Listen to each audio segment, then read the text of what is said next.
Hi guys! Welcome to the top 5 Metroidvania games of all time. This is the gaming genre that most causes my pubes to go from the wiry, mangled fur of a sewer rat to the full beautiful mane of a lion. I haven't played every Metroidvania game, so there may be some bangers I haven't played or perhaps even heard of. Don't get a big dick if your favorite game isn't included here. Instead, make sure to enlighten my stupid ass in the comments below with your favorite Metroidvania games of all time. While you're down there, make sure to like and subscribe. Now, let's twist it up! Number 5. Metroid Zero Mission. Available for Game Boy Advance. Let's give some love to where it all started for Metroid. Sort of. This is a remake of the original Metroid released on the NES. Now we're mercifully given a map, better, clearer graphics, new cinematics, and an extra story segment featuring Samus in her blue Zero suit. This isn't a particularly long game, but I really love how this vastly improved edition of the original Metroid lays the foundation for all of Samus's missions yet to come. The graphics are about what we got in Super Metroid on the SNES. The combat and abilities are about the same from there as well. The feeling of foreboding that consumes you while playing this game really brings Samus' lonesome mission to life. She's alone on an alien planet surrounded by terrible creatures that want her dead.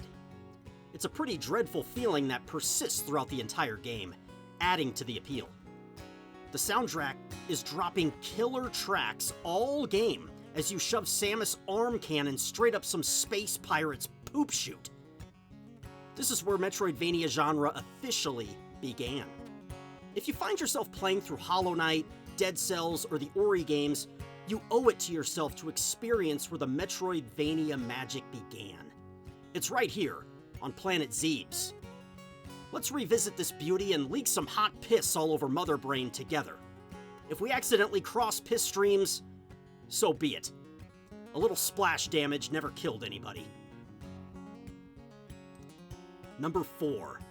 Castlevania Dawn of Sorrow. Available for Nintendo DS, Nintendo Switch, PlayStation 5, Xbox Series S and X, and PC. Dawn of Sorrow is a sequel to the Game Boy Advance title Aria of Sorrow.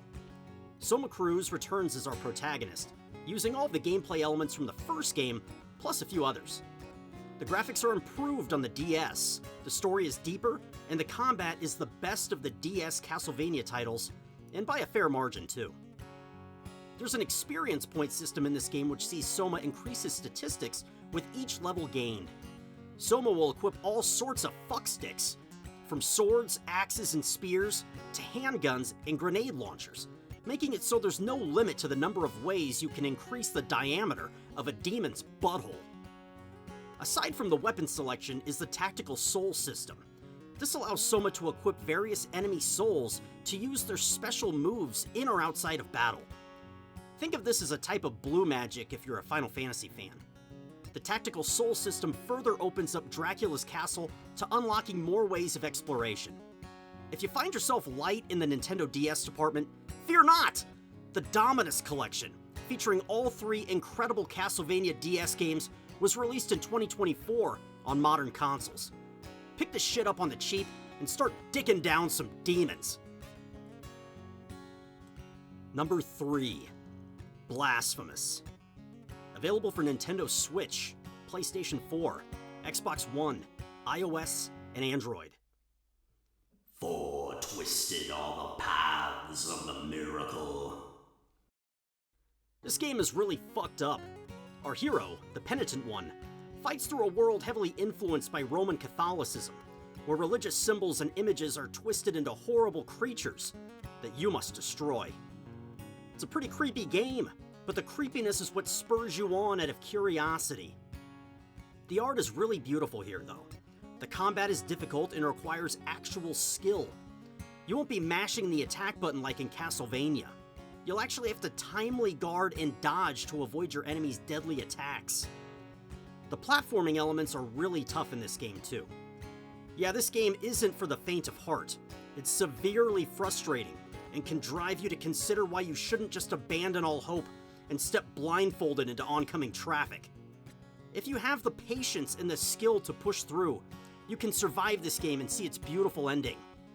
However, if you are a weak pile of dried up cat shit, just stick to something easier with a far smaller chance of inducing thoughts of pole vaulting naked and covered in period blood into a fucking Shark Tank.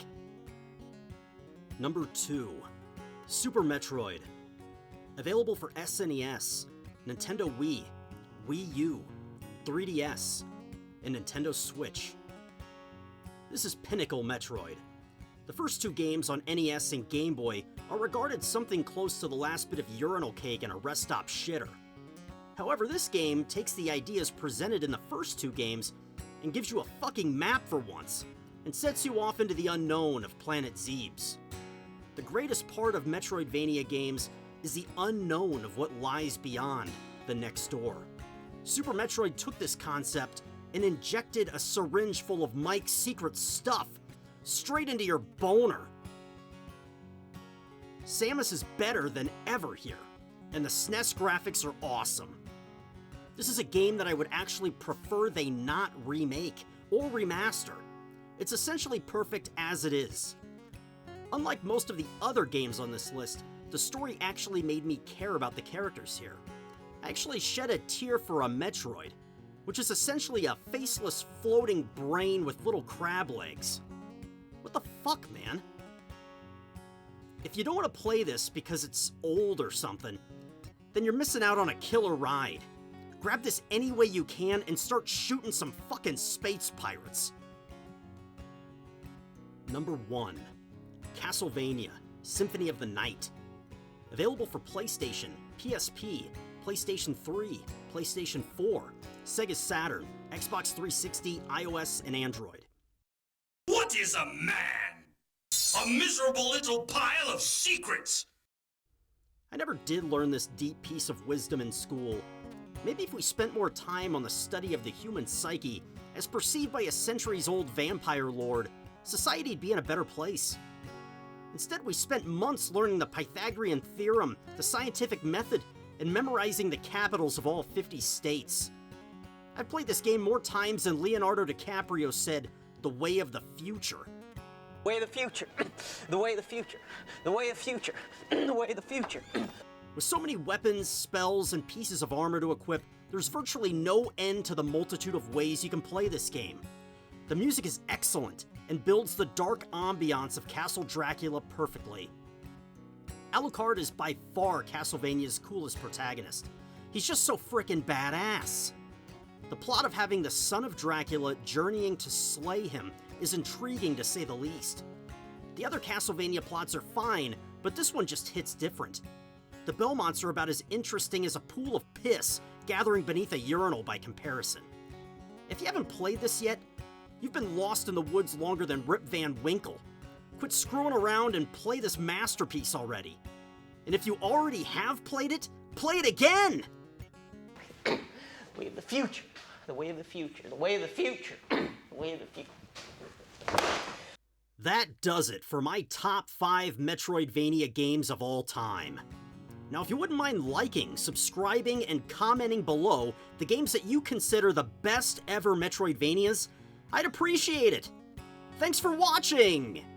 Oh, and don't forget to twist it up!